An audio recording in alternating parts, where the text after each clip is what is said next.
there's a tapestry of vibration, right? This is where I've seen in some visions.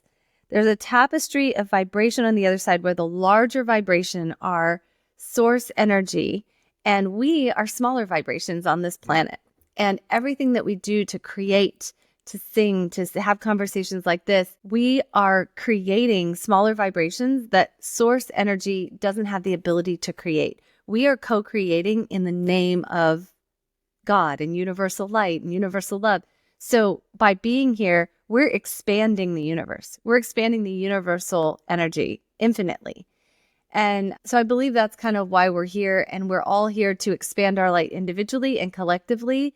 And it's all about each other. It is not about just about our personal journey. It's about how we show up for other people on our journey. And that kindness truly matters, that the energy we put off, the way we treat people, the way we interact with people, it absolutely lifts us into a higher vibration. And as we raise our vibration through these lessons and these connections, we bring in a more abundant, beautiful life for ourselves. We unlock higher frequency experiences. And it's about the earth too. It's about lifting the earth.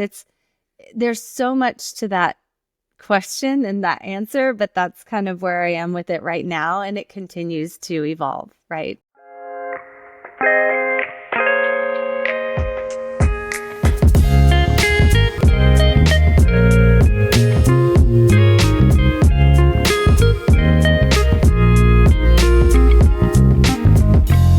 Welcome to a Broaderlands podcast.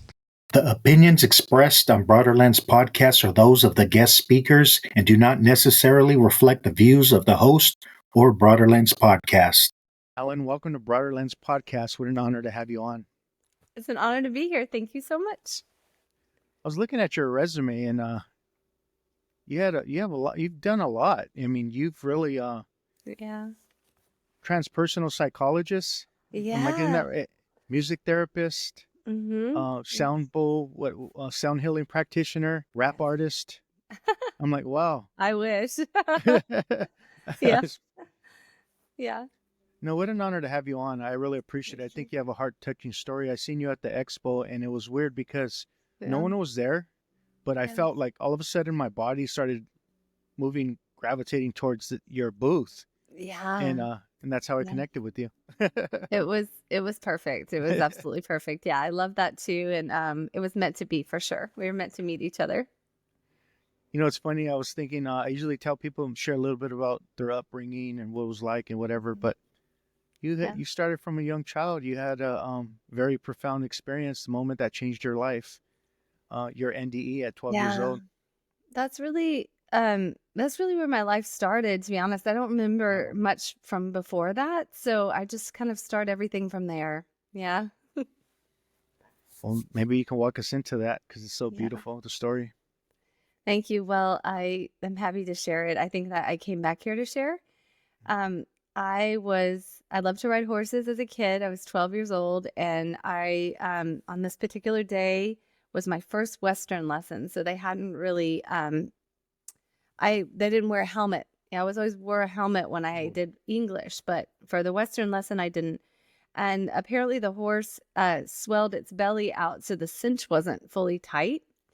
And somehow the saddle slipped, and I was kicked in the head by a horse because it got spooked when I fell off, and then reared up and kicked me in the head.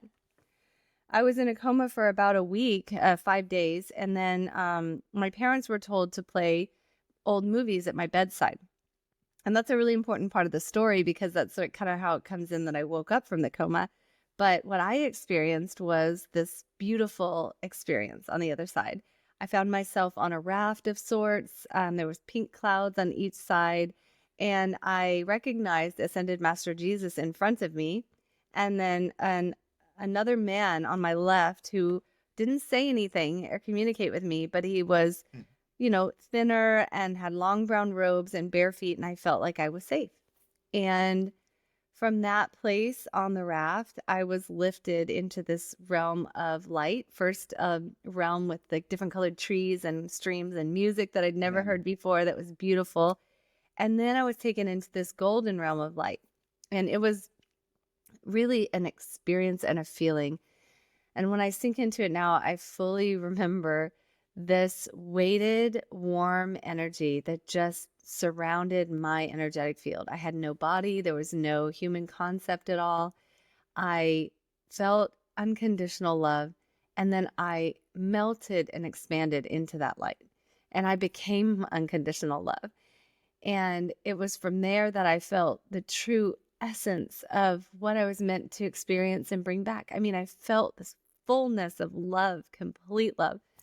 And then I found myself back on the raft. I could have been in that realm for like lifetimes, honestly. But when I was taken back to this wooden raft of sorts, right, that was kind of floating in the clouds, Jesus communicated with me through his thoughts and invited me to either stay in heaven or live my life. And, I cry about this because I shared this the other day. I really wanted to stay. I was just a 12-year-old kid, but I had no human concept at this point. It was just my soul making this choice. And I wanted to stay. But then I was shown things. I was shown the trajectory of my father's life on this planet, like that he wouldn't actualize his path. I was told things about our existence and why we're here and why now and how we create our future, we create our reality. And my soul made a choice to live. It would have been, there was no right or wrong, by the way. And I tell people that because I wasn't like a human kid saying, oh no, I want to live. My soul chose this. And when my soul made the choice, that's when I was given human emotion. And I was overwhelmed with gratitude, like that I got to live, and that I knew that it was a gift for our souls to be here right now, and that not every soul gets to do this. And I was told what we think about on this planet doesn't matter. It's a distraction from reality. I was told we create our reality. The reality is on the other side. This is the illusion. And this is where we come for lessons. And I was told all of these amazing truths that I just received as a 12-year-old kid. And I was told some other things too. And then I found myself in the darkness. But it was a welcoming darkness. It was like I would say maybe a creative or womb-like energy. And I felt, safe. And then I forgot to tell you, I made a vow before. I think that's the most important part. In my gratitude at getting to live, I made a vow to come back and heal people with music. As a 12-year-old kid, like I made this vow. And then I made a second vow to give thanks for every experience in this life, because I know that everything is a gift. Everything is a blessing. Everything is meant to expand our soul and our energy on this planet, right? So I made these vows, and that's when it became dark. And I saw a music staff in the distance. It had different colored music notes. I couldn't hear it, but I could see it. And it just got closer and closer until it went through me. And then I heard this little pinprick of sound that was almost inaudible that I focused every ounce of my being on. And the sound was music. And I brought it into my consciousness. And I know now I was bringing myself back into my body. And then it got so loud that I had to force my eyes open to escape the noise.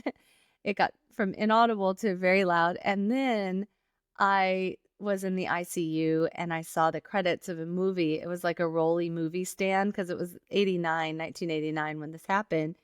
And it was classical music that was playing. And on this day, my parents had decided to play a Disney movie that was 90% classical music that was Tchaikovsky. And it was the music that woke me up. And so my NDE is my why. And then I ended up going to a Buddhist university for grad school in Boulder, Colorado. It's called Naropa University. And when I was there, I was walking up to my first meditation class, and I saw a depiction of Buddha, and he was thin and bald and had long brown robes on with bare feet. And I knew that he was the man that was standing next to me on the raft. And that's where I got my how. And so at Naropa, I got a degree in both transpersonal counseling psychology, which is spiritual psychology, and music therapy. And I was immersed in the practice of contemplative meditation, breathwork training, all sorts of presence practices that taught me how to bring this work to other people. And so it was there that I was introduced to the Bonny method of guided imagery and music, which is a music and imagery process using classical music to help people connect to their higher consciousness. It almost stimulates the same parts of the brain as LSD, but it's non-psychotropic, though I did study that as well, because Naropa is known for its studies in plant medicine and psychotropic training. But at the time, that was illegal because this was like the early 2000s. So I learned this practice using music, and that's what I do with people now. I take them into altered brainwave states with the bowls, different frequencies. Brainwave entrainment, binaural beats, is what most people know it as, where we create a third tone in the brain when we hear two different sounds that are similar. We go into theta brainwave states, which is the place of like manifestation. And then the music program starts and they leave their body, connect with light beings, get messages, and I help them to understand what those messages mean and how to use them in their lives. So that's my full circle NDE kind of in a box. That's what I do. Wow, what a beautiful story. Thank I, you. I had a question. Can you touch on how sound guided you back? How were you guided back with sound? How did that guide you? And I know you talk about how music is the Yeah, bridge between both worlds. it is. It is. I really feel there's a quote that music expresses what conscious thinking cannot. And I really believe that. And on the other side, there was music that I had never heard before. There was beautiful music, different instruments. And I believe that it's like truly a light language that's coming through. For me, it was just almost inaudible. I could hear the music, and everything I had went into that. I focused on the sound. I listened to the movement of it. I even got to the point, and still do, where I feel it in my body, where I can listen to music and feel where, even just listening in my ears, will feel it resonate on my spine, from the bottom of my hip up to my ear. It'll resonate in different patterns based on the instruments that are being played, the pitches that are being played, the types of instruments. If it's a symphony, I'll hear the strings in one place of my body and I'll hear the winds in another place. And so I think I came back with that gift from the other side. But yeah, that's what I focused on, this only on the music. It was something I call active listening. I mean, people might know that, active listening, where you're just listening to the music. And in my sessions, I have people try to feel and embody the music so that the music is the catalyst for shifts and energetic healing. It's really very powerful. Wow. And as beautiful and profound that experience was, Yeah. I've heard you share on how it was hard for you to Yeah. get back into life.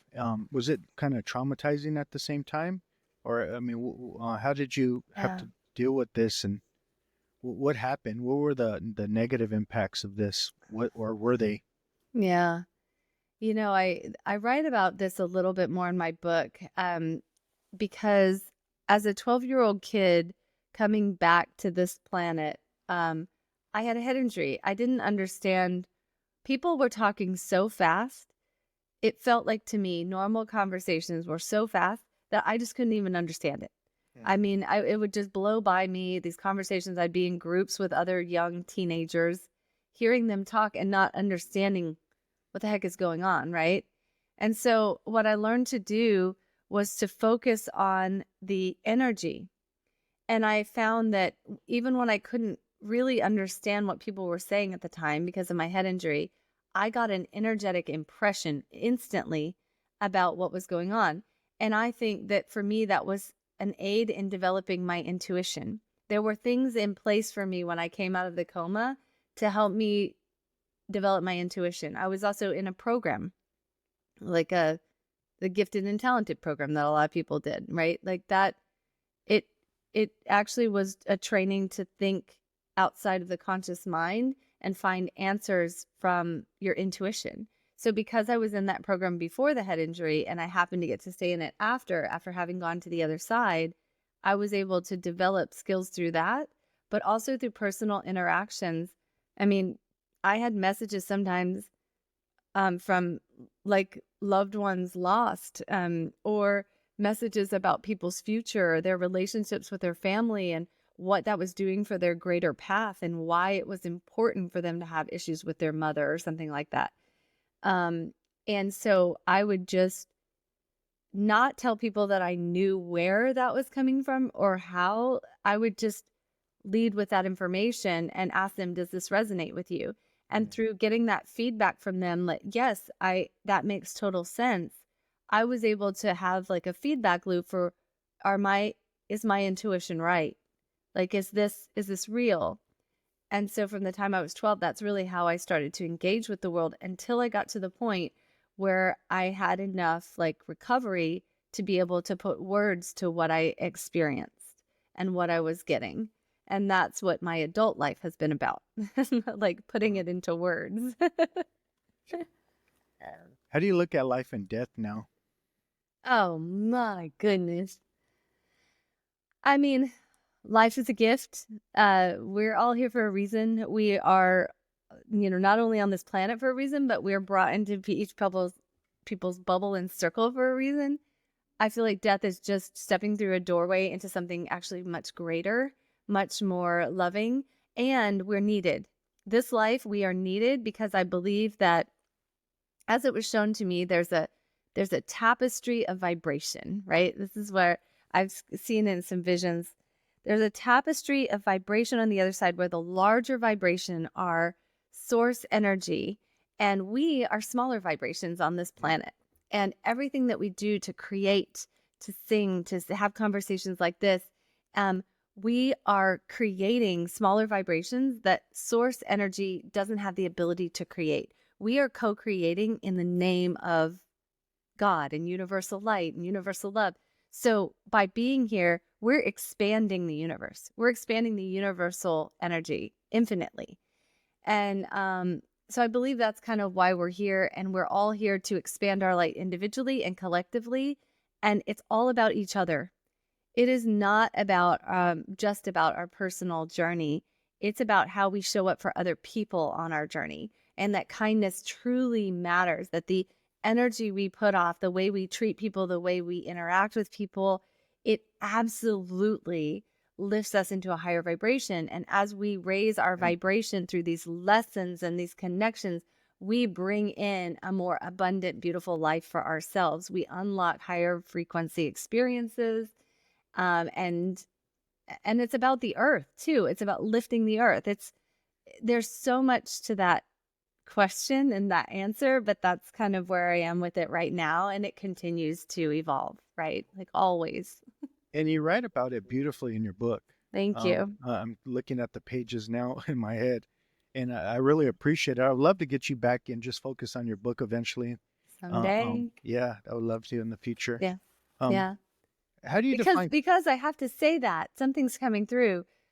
We are collectively entering this golden age, right? The planet has risen to hold a higher frequency being. Like there's a lot of shedding of the shadow and looking at the shadow, and being able to choose love over fear, right? So that we can stay in that higher vibration. What world do we want to live in? That's what we're creating now. We're all co-creating the future.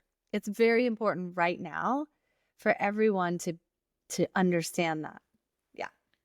Would you say we're in the muddy waters right now, ready to blossom, or are we out of Yeah. the muddy waters? I mean, because I see a lot of, there's still a lot of division, chaos, dehumanizing one another, us Yeah. against them mentality, and it hurts Yeah. to see that.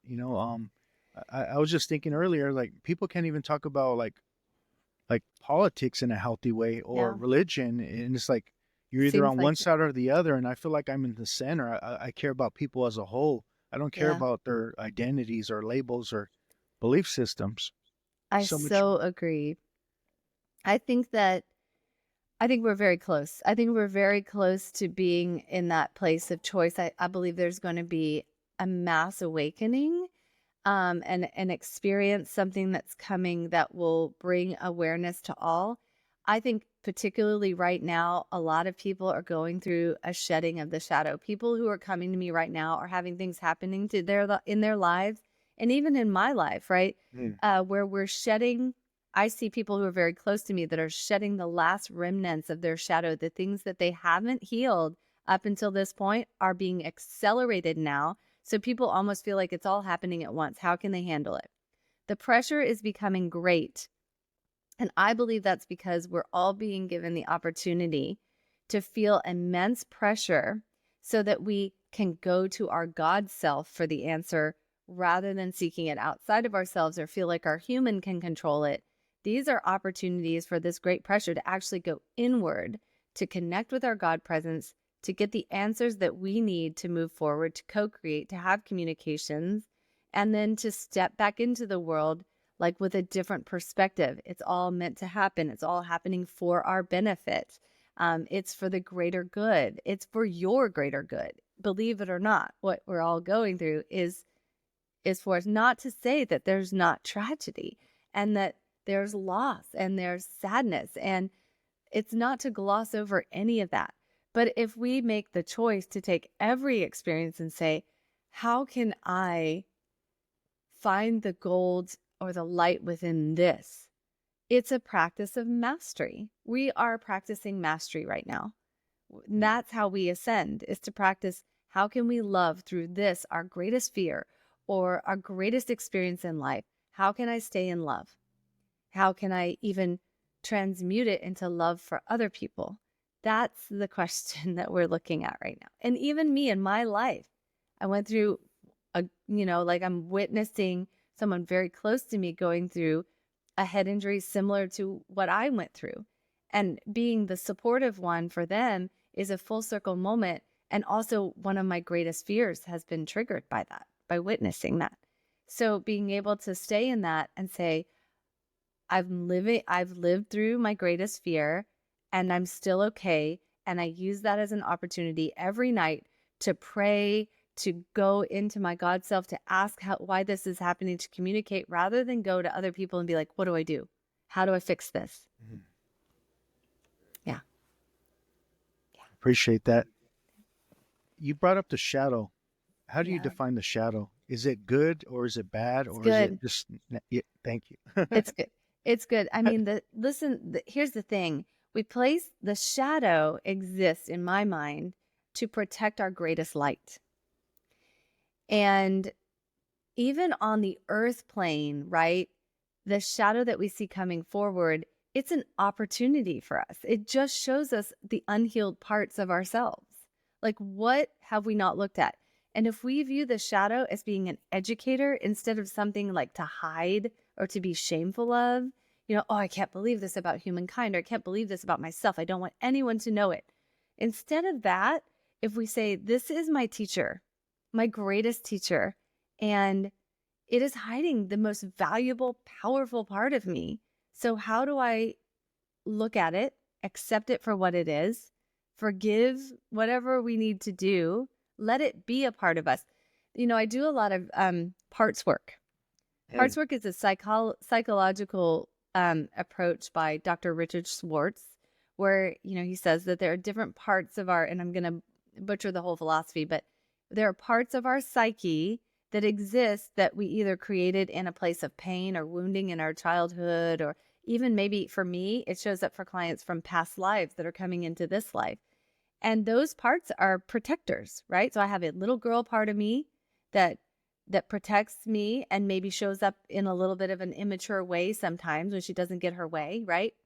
But if I work with her and I allow her to be, instead of hiding her or what he calls like exiling those parts of us, then that part comes forward and I'm like, well, what is the real gift? Oh, she's creative. She's free-spirited. How can I transmute her energy so that she works in my life for me instead of me pushing her away? And so when I see clients, parts will sometimes they'll just come forward. They don't even know. They'll sit, like one of my clients said, oh, I'm seeing myself in a past life. I've seen this version of myself before. Oh, wow, I'm being shown I was strangled in a past life. I was never shown that before. Well, the reason she came in to see me was because she felt like she couldn't use her voice. And she was recreating experiences on this planet with her relationships that were keeping her from using her voice. It was like she was recreating Wow. this pattern of wounding. So I said to her, okay, well, let's talk to that part. Let's love it. Let's embrace it. Let's hold it. Gather the wisdom. And then watch that part come into this life, growing up with you. Watch her age until she gets to the point where she's aged enough. Ask her what role she wants to take on in this life, how she wants to be transmuted so you can leave that and end that. And then she said she wants to sing, right? So that's a great expression of voice. Wow. And I can't make that up for people. I mean, that comes from you. Like that, it comes from you and your higher self in the moment in the session. And that's what it's about. Helping you connect with your wisdom directly. It's like, That's powerful. yeah. Do you think people that have a problem expressing their voice can develop throat cancer?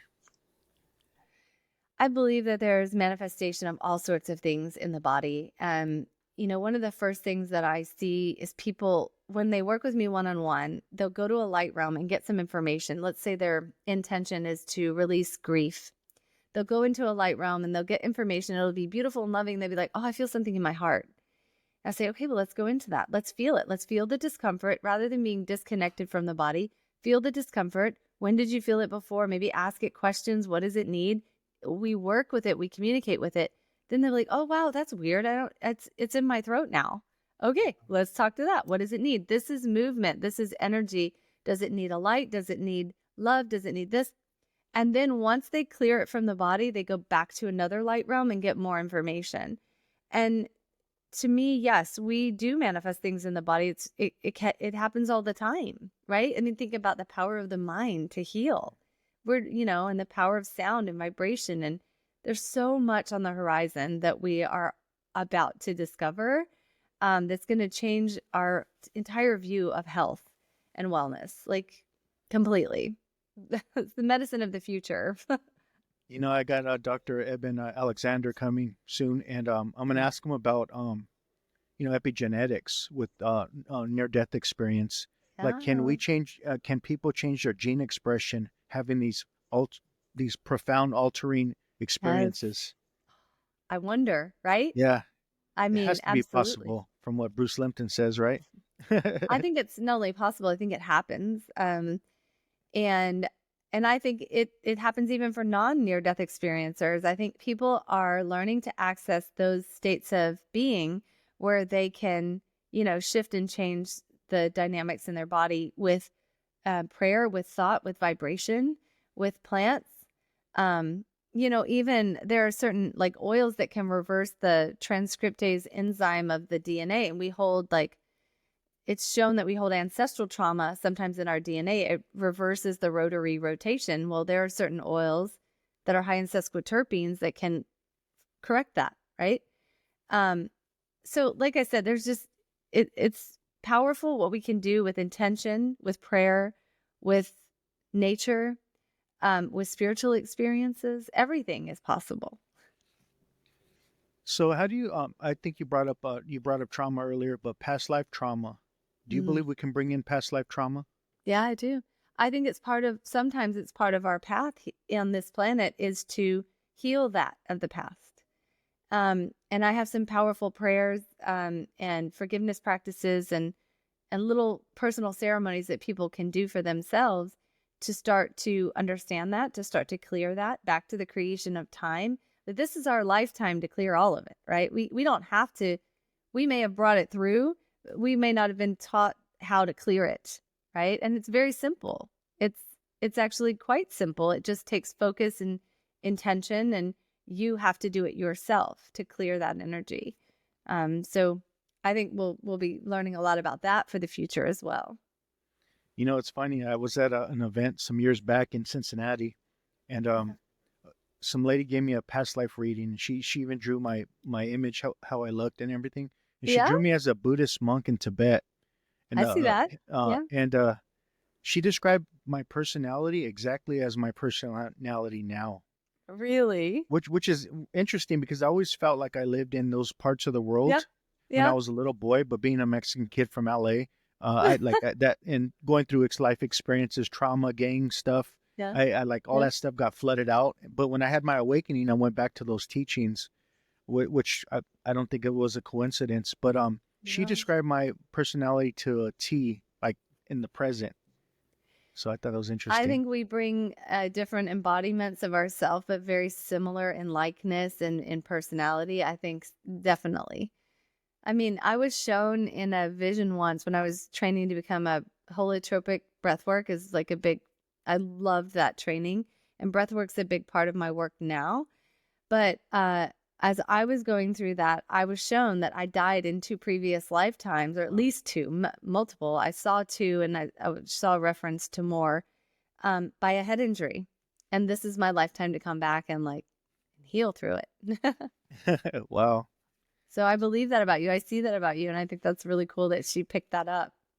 Yeah, it was amazing because she says, yeah, he questioned everything, authority, and he's defiant, and it was like, that's me. No, it's perfect. It's hard for me to be in a box when I feel like I'm getting stuck in a group setting, a group Yeah. thing, Yeah. mentality. I have to like get out of there. It's too much. Yeah. Yeah. That's so cool. Very um, cool. I heard you, I forget which episode I've heard you share on about water. Dr. Emoto. Oh my I'm like, wow, and it's like, how did she get into that? I'd love for you to touch on Oh the my study of gosh. water and consciousness. That, it's really interesting. Every part of my practice comes from a spiritual experience that I have myself. I talk about it in my book, and water didn't even make it into my book because that even came like after I wrote my book. But that'll go in the next one. Yeah, I was looking So for it. yeah, yeah, yeah. So as I see light come down and I witness it moving into people, I see it moving into the top of their head in a ray of light. Then I just all of a sudden started getting the download and the message that, oh, it becomes the water element. Oh, it moves through the brain this way. It moves through the spine this way, the heart this way. It pulses through the body. And so I Right. realized in learning, I knew about Dr. Emoto's work, and I heard about Veda Austin's work when I was ironically leading a spiritual retreat in Mount Shasta around the healing properties of the water there, because Shasta has really powerful water. Shasta is a really big part of my spiritual instruction and training that I talk about in my book. Um, and so at this Mount Shasta training, someone was telling us about Veda Austin's work. And she's a researcher who developed from Emoto's work. She was showing her children as a researcher how to take a petri dish of water, put it in the freezer, speak over it, and like change the crystalline formation of it when she studied it under the microscope. And or maybe even without the microscope. But she noticed that as she put the petri dishes in the freezer and was taking it out to show her children, that the water was imprinting on the words and the images of the newspaper underneath, right? So she thought, well, that's amazing. Like, is there a consciousness to water that it can trace the letters? So she put a piece of cardboard between the newspaper and the petri dish, and it's still imprinted on images underneath. And she thought, okay, this is amazing. She has taught hundreds of thousands of people, I think, across the world, like how to do this for themselves at home so that people are recreating this same study. You can do it yourself. She's written like dozens of books on the same thing and studied it for now 20 years. She even found that when she was painting a bird, she dipped the paintbrush into the petri dish, froze it, and it recreated the fantail feathers of the bird she was painting at the time. So and she started asking questions of water, and it would answer, I am. Now I'm a student of the Wow. I am. The I am is like this is our God presence, right? That's the word, the I am. So when I heard about her work, I reached out and I met with her and we talked about our philosophy, and I talked to her about how the light moves through the human body with the water element. Water is light at its most basic, like foundational, like quantum scientists have found that it emits a blue light at the very basic level. So it's just the beginning of that research. And I think the people have done amazing work with it, but I use it in my practice. And then I speak intention over plant, essential oils is a big part of my practice too. When we speak intention over water, the water changes. The Wow. crystal formation changes. Like it becomes what we say. If she does Reiki over water, it shows the Reiki, the prayer. And so we imprint what we're drinking. We imprint the cells of our body with what we say to ourselves. And so in my practice, it's all about intention and using that water within to transport light. definitely. Well, whether it was Buddha or in the Bible, they all knew about this. They did? Um, be, Oh, well, as a man thinketh in his heart, so is he, right? Um, yeah. you know, I how much, do you know how much water are we stored in our body in different parts of our? It was like 65% or something like that. It could be a little. I It could think it vary. could be more. 70. I think it could be more as well. I mean, think about also the air we breathe has water in it. Like we are surrounded by water. We're in water constantly. The water element is above us and below. It's we are water beings. I mean, there is a consciousness to water, and we can use the element of water to transport light. We can use it to transport healing. It's everything. And it is imprinted with what we place onto it. It is consciousness itself, potentially. You know, I got sober in 2009. I had a profound experience in San Marcos area when I was working Oh, down there because I have some buddies that own a flooring yeah, company there, and that's what I do. I do flooring yeah. for many years. But anyways, to make a long story short, I would sit in these 12-step meetings, and I'll hear, "I'm an alcoholic. I'm an alcoholic. I'm an alcoholic." After a Really? while, I says, "You know what? This is dangerous. This is Yeah. like they're unconscious of what this is doing to people. They Yeah. And I know they're doing it for a good reason, try the Yeah. new person, Yeah. but your body doesn't know the difference. And if you Yeah. continue to say you're an alcoholic and dwell on the past of Yes. past experiences, that can affect our mind and body unconsciously, right? Oh, so much. And people just, it's a great program, right? And it has Yeah. great philosophy. And like with a simple switch of that affirmation, because affirmations are the most powerful thing. Anything we say after the words I am, the most powerful things that we could say. And that is creation, right? Especially when we pair it with an emotion. If we're saying like I am love, I am light, so we have the consciousness of how we speak is so important. You're very right on about that. I Well, I never mean, thought about that. That's so true. if it's like a light switch on and off, right? The way we express ourselves, that our gene Yeah. expression and all that with our Yeah. beliefs, Yeah. that's what it's doing, constantly saying that. And I just felt like it was something told me inside me, my Yeah. intuition, that says not how I can't do this anymore. I have to say I'm grateful, and I love I what am you have to do grateful. about gratitude, because I say the same thing. I Think am is the grateful. highest Yeah. expression. Yeah. Yeah. You know. And that's the thing, like when we're in a place like that where we feel like someone's saying something to us and it doesn't align, we can say for you. Or we can change it in our mind, say like I am healing.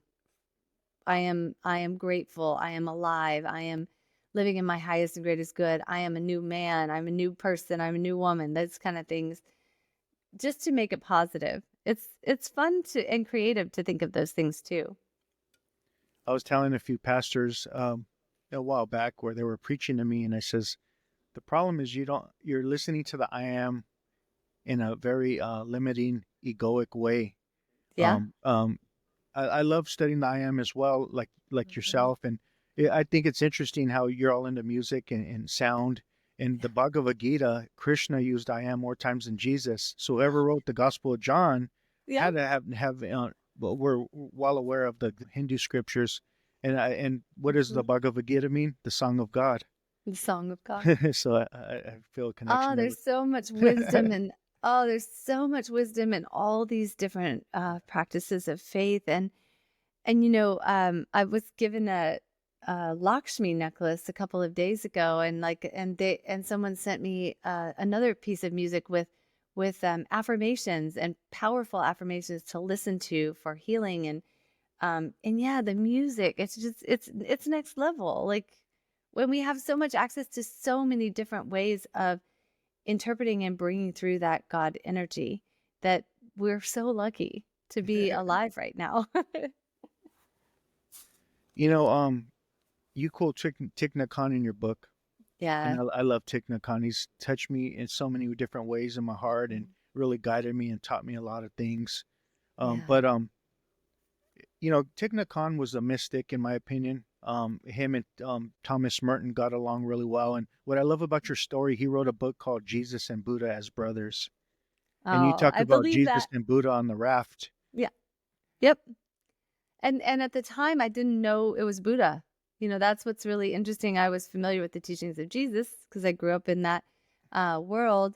And then Buddha, I wasn't familiar because he didn't have the big belly. I knew the big belly Buddha, but this thinner version of Buddha, which was Buddha as well, he lived the life of extremes, and yeah, I was very lucky to get to study Thich Nhat Hanh and Pema Chodron and many different other philosophers from the Buddhist tradition at Naropa, because those were our textbooks. And so how cool is that, right? Like to get to sit and study all these philosophies of love and to sit with those mantras with that.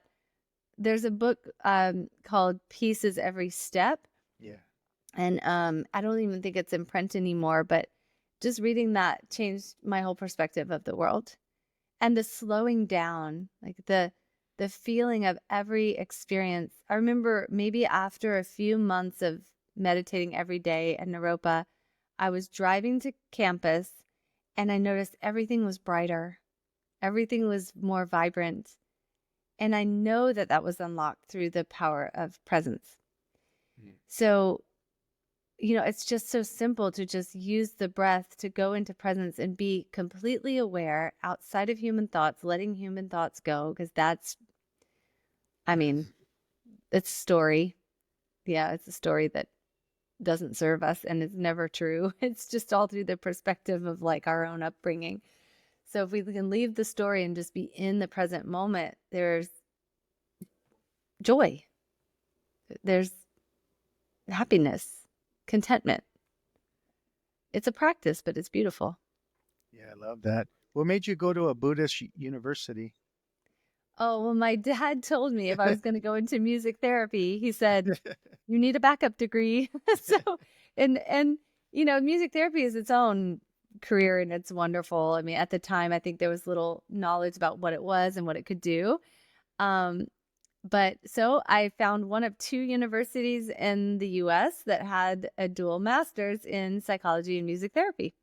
And Naropa was one of them. And I knew it the moment I learned about Naropa. I knew that was my school.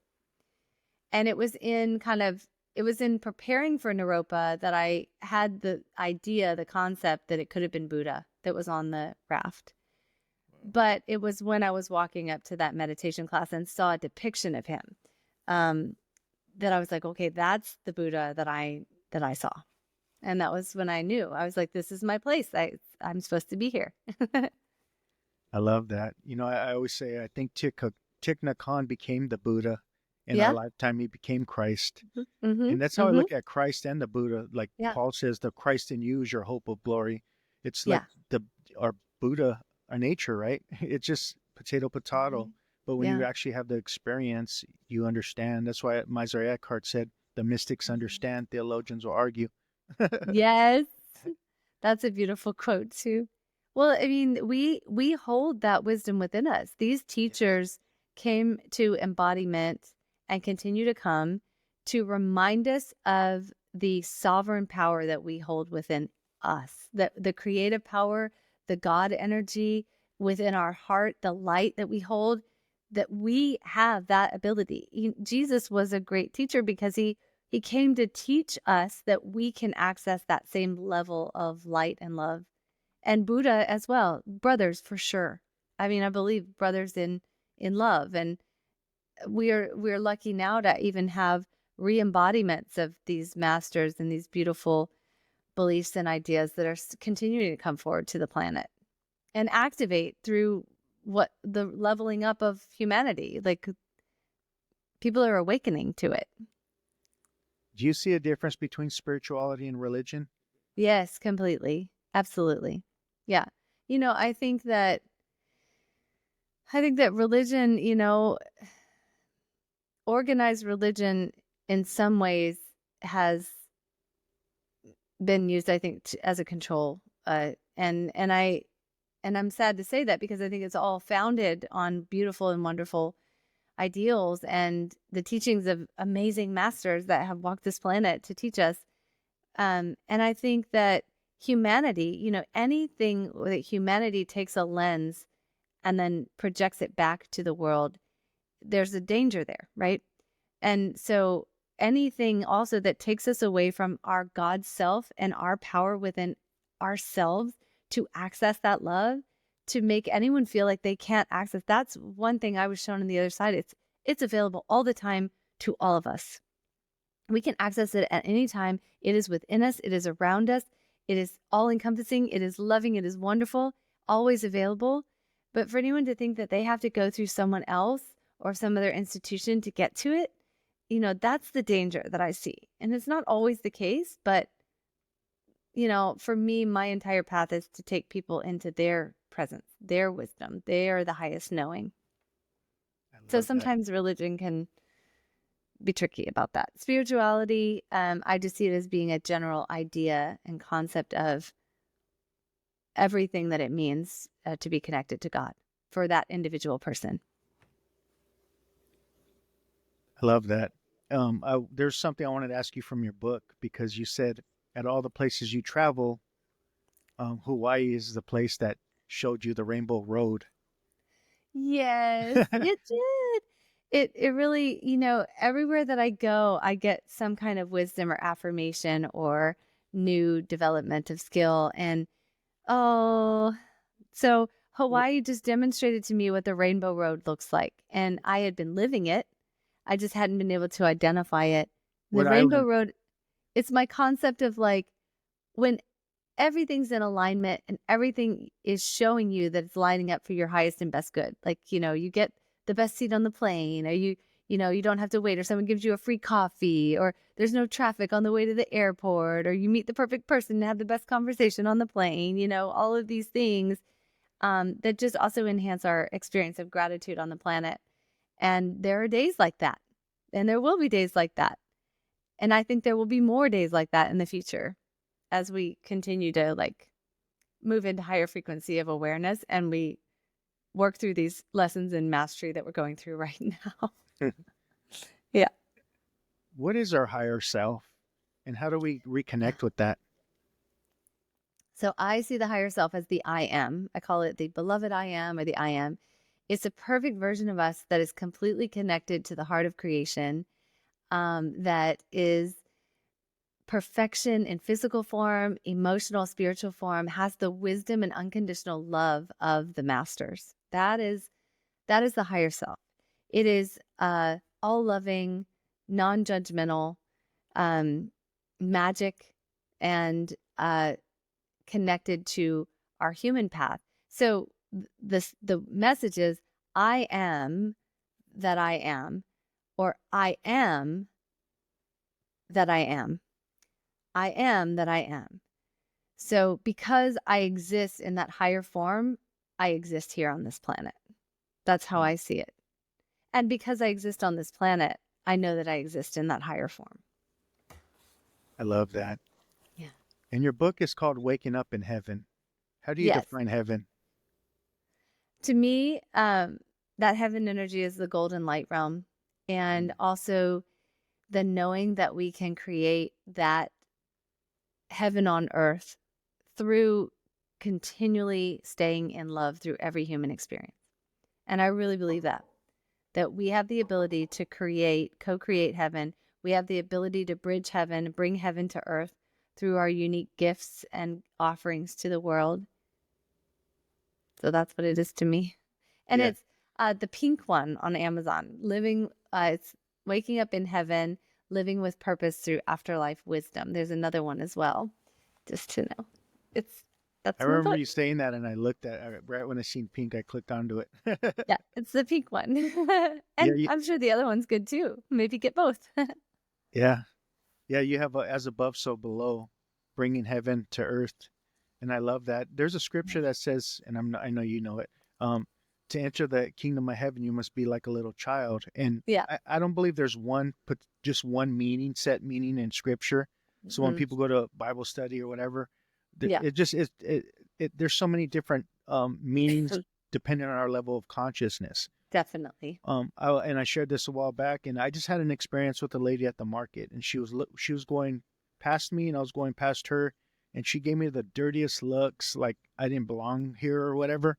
I don't know what was going through her mind, but I just looked at how the media and all this fear and this stress and the system we're caught up in, what Yeah. it's doing to people. And because Yeah. I had that understanding, or even try to question, I don't have to react, right? Yeah. And Yeah. about a month and a half ago, there's a lake right here down the street in our community, and I'm walking my dogs, and I'm on the trail, and the there's a father and a child, and this little girl was like 3 to 4 years old, right? Oh. And they were looking at the lake, and we're on the trail, so we could see them, but they would have to turn around to see us. Well, I see the little girl. She just turned around, and Oh. she was just like a pure state of consciousness that in joy and in harmony Yeah. with life and life in action Well, without any filters. And she's yeah. just like in tune with the oneness of life, right? Looking at Yeah. us as life, just consciousness. And Yeah. then I seen her father turn around, and I could see him looking through his filters, through his Yep. life experiences, traumas, upbringing, belief systems, whatever's been programmed, right? And Yeah. I just seen a total different experience for both of them. Yeah. And I'm like, wow, that was so powerful. Like, who else Yeah. experiences that walking their dog? It's like, Right. Oh, that's wonderful that you could see that and that dynamic and the contrast, right? The yeah, of what the of what human existence can do. Like that's what we're here to learn to expand beyond is the conditioning that we've been brought through and that we live in this world with like all sorts of things that could bring more fear and maybe in some ways it feels like it's being constructed as fear. And so choosing to love through it right now is a choice of mastery. But if you can see the light in everybody and that we are, um, I guess, a reflection of how we bring in that construct, that human living in the human plane, right? Right now, there's a lot of fear. It's being almost exacerbated to kind of create more fear in people. The pressure is great, but again, it is meant to, and I feel like what we can do with that opportunity is use it to connect to our presence more and more. And I'm sure that that little girl, like as you're talking about it, that little girl is a gift in his life because she reminds him of that pure love and living and freedom, the freedom of that. yeah. Our thoughts create our reality, like you Our talk about thoughts in your create book. our reality. Yes. I had a question. What I always think about when I hear someone sharing their near death experience. Why do you think that our thoughts create our reality, even on the other side? Um, well, I was told that message on the other side that our thoughts create our reality. I think that our thoughts create our reality here. I think on the other side, there's no reality. It's more love, or it's a different reality. It's not, for what I experience, I think there are different levels of existence on the other side. And we are co-creating with that higher presence continually, with every thought, with every choice, with every opportunity. And even when it feels like we're going through hard times, if we continue to stay in that high frequency response and that love and non-judgment and seeing people's light, even when they might give us a bad look at the market or whatever, we are still co-creating. And when we are in our thoughts, and this has actually been proven, right? Now, they've studied this through the Monroe Institute, that what we focus on, and other places, what we focus on, we see more of. So if we are focusing on things to be grateful for every day, then our mind is being trained to look for more things to be grateful for. And then it's an upward cycle. Same with if we focus on negativity. If every day we're like, oh, it happened again, and this and that, and whatever, we're training our brain to focus on that, and it will see more of that. So it's a neuroplasticity practice, right? To continually practice when you have a negative thought, let it go, let it leave the mind, and then either replace it with a positive thought or just let it go. And there are visualization practices that I outline in my book that I've brought into my life, like I had a thought the other day. I was like, my daughter said something that was kind of scary, like on the ride home. And I was like, oh, we don't want to manifest that. And she opened the window and she's like, we throw it out. I'm like, yes, we throw it out. Because that's what I do. Roll down the window and throw out bad thoughts because we don't need them. Yeah, you talk about in your book about training ourselves to manage and redirect our thoughts, Yeah. especially if they're the negative ones. And like little by little, like even like say I'm walking, I'm driving and I say hello to someone and they're kind of give me a dirty look or just don't acknowledge me. I could simply say to myself, well, maybe they have lost a loved one. I don't know what they're going through. Yeah. I don't, Yeah. it's like Wayne Dyer says, when you change the way you look at things, the things you look at change. Yeah. Yeah. Oh, that's a beautiful. Yeah. And that's true because you can just as easily make up a story that person needs compassion as a story that, oh, they don't like me. They're a jerk or whatever like that. You can easily create the story that you want to. And I think I just want to speak to that. It's not easy sometimes. No. Like when you're going through these experiences of life, like, me being alongside someone who's going through a head injury and like the daily struggle with like waking up and like, oh, the headache's still here, or the back is still hurting, or yesterday was a good day and I overdid it and now had this pain, right? So it's like a constant reminder, right? So that's a constant practice. Like, okay, here it is again. How do I respond to it? And do I stay in the warrior path, right? There's a light warrior energy to what we're going through right now, where we can choose to see everything in the story of like, this is serving me. This is going to help me. This is going to make me better. Mm. Yeah. I love that. Yeah. When it gets bad for me, I'll take a shower. I'll take a shower, go back to my breathing in the shower, and then I'll meditate. Breathwork. I yeah. go to meditation too. I get in the water as well. I get in the water as much as possible. It used to be the bathtub and now it's the hot tub, and like I put oils in the water. And sometimes if I can't think anything positive, I just say I am affirmations over and over again. I am that I am. I am light. I am love. I am loved. I am enough. I am worthy, over and over and over again, so that other thoughts can't creep in. And some days are like that, fewer and far between the more you practice, but that's what it is. It's a practice. Yeah, I love that. So what is the purpose of life? I believe for me, I can only speak for me because each person will have their own version. I believe that my purpose in life is to have every experience take me closer to God. And my goal and my purpose in life is also to help people access their God presence through my work. Mm. So everything is a return to God for me. Love that. Yeah. And reincarnation, how do you look at that? What's the whole purpose of it? I mean, I think that we're here to learn and expand and grow the experience and consciousness of the world. And that might take multiple lessons, because we're not going to get it right. We're human. And I also believe that we have contracts and connections to people that energies that we want to see move up with us into the light. And so I think that we come through as a support to them as well. And I also think we may have created, and I don't know for sure because, I'm human, so I'm not going to get it right. But it feels like we created a consciousness in order to lift humanity. And so we're here until that happens. Mm. Yeah. What did your family say, like your mother and father, when they realized this all happened to you? My family understood. I come from a really spiritual family, but I think there was fear at how I would be perceived. Like, are people going to believe you? So I was, encouraged to share it with people who I felt were safe. And so for a long time, I didn't share because I was afraid of what people would think. But they still talk about it. I still ask questions. Sometimes I'll get what I think is a memory because, I lost my memories before. But every now and then in my later life, I think ever since I hit 40, I started getting random memories of like me riding on a bus, right? Like stuff you would never know, like bouncing up and down on the bus. And I was like, is that a real memory?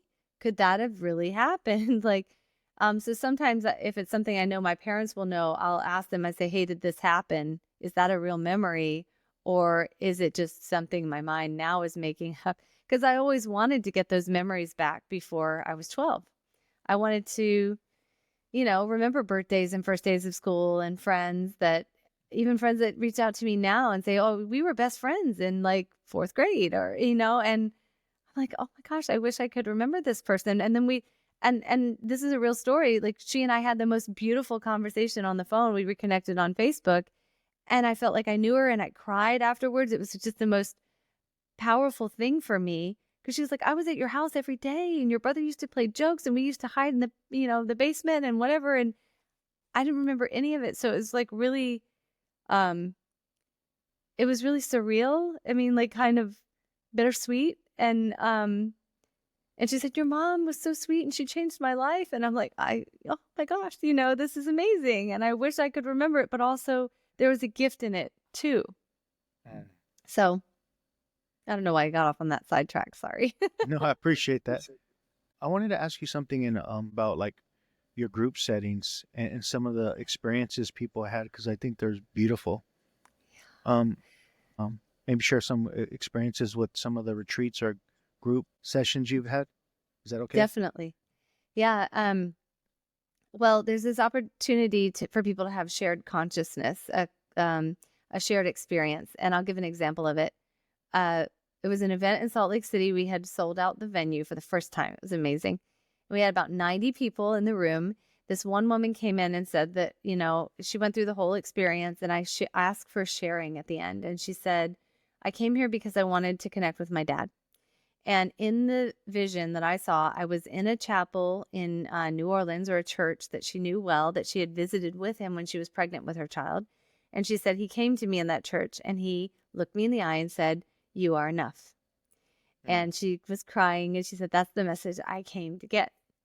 And then another woman across the room who didn't know this woman said, she stood up and said, in my vision, I was in that church too. I know it's a real church in New Orleans. And she said, and I saw you with your dad.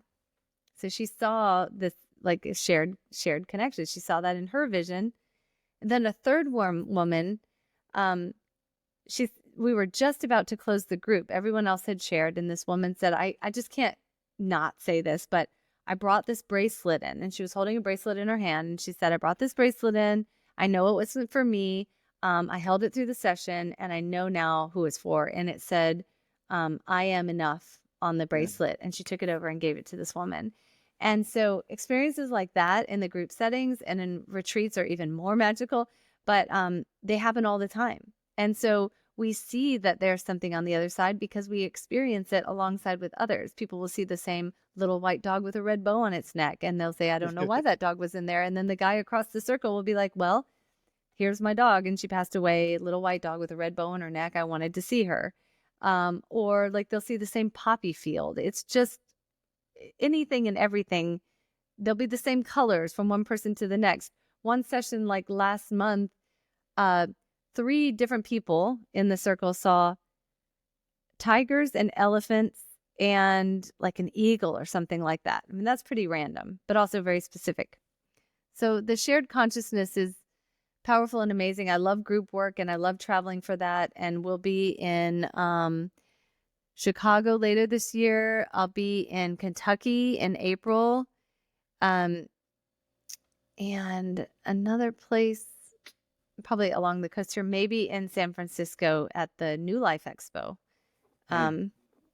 in May. And Oregon, Portland, Oregon. I've been invited there, so we'll see about that. Yeah, thank you. You know, with all the chaos and suffering and division right now, if I could put you on a big screen and everyone could see you, we could use a good, positive, loving message. What kind of message would you give the world? I would give the world the message that everything is happening for your benefit. Everything happens for a reason. It's happening for you. Choose love over fear, and you will thrive. I appreciate it. Thanks for coming on. I really appreciate it. Thank you. How can we find you? Oh, well, I have an online meditation group every week. It's donation-based on Facebook. And you can find it on my website at wellnessmusictherapy.com. There's my book, Waking Up in Heaven, Living with Purpose Through Afterlife Wisdom. I also have private sessions that I do online and in person. If you have a group and you'd want to bring us to your group, do breathwork and bowls and this experience, we do that for retreats for everyone. And if you like near-death experiences, there's a movie called Beyond the Grave on Amazon, streaming. It won Best Paranormal Film of the Year last year at the Cannes Film Festival. I've got a little bit of my story in that. I'm also going to be, I'm a panelist on the Near-Death Experience channel. So that one's coming out soon. And again, like I'm available. Like I also do like little mini readings because I'm very much into blessings, giving blessings and short like readings. But my real work is helping you connect with your presence directly so that you can get messages for yourself.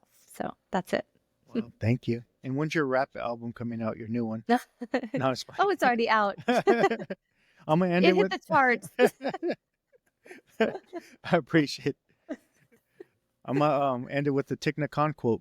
And he says, as children, Siddhartha and Jesus both realized that life is filled with suffering. The Buddha became aware at an early age that suffering is pervasive. Jesus must have had the same kind of insight because they both made every effort to offer a way out. We too must learn to live in ways that reduce the world's suffering. And I think you're doing a good job along with your husband. So thank you. Thank you. Thank you so much. We're doing what we can. Thank you. Yeah, thank you. Take care. Thank you. Namastizzle. Just know we out here. Know we out here working in a major way. Had to speak on it just to make a play. Any given subject, know we make a way. Time to level up on a day-to-day. Know we out here working for the greater good. Expand your mind, broaden your lens the way you should. From the stars to the galaxy to speak on spirituality. Higher understanding for the neighborhood.